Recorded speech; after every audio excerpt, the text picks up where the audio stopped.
2,000 kaso ng human trafficking na ang naitala sa bansa sa unang 2 buwan pa lamang ng taon. Kaya may ipinatawag na ang Pangulo ayon sa Justice Department. Yan ang tinutukan ni Salima Refran.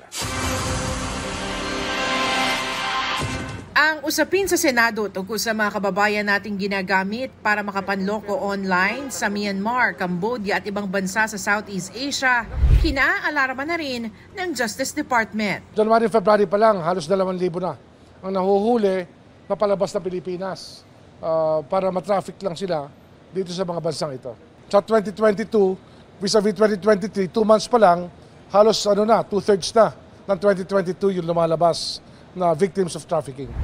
Kaya nagpatawag na raw ng Anti-Trafficking Summit sa Malacanang ang Pangulo na dinaluhan ng iba't ibang ahensya, kabilang na ang DOJ, DMW at DSWD. This is what we call modern day slavery.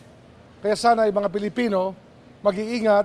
Sa panig ng DOJ, palalakasin at paiigtingin pa ang mga hakbang ng Bureau of Immigration para matukoy agad at mapigilan ang mga biktima ng trafficking.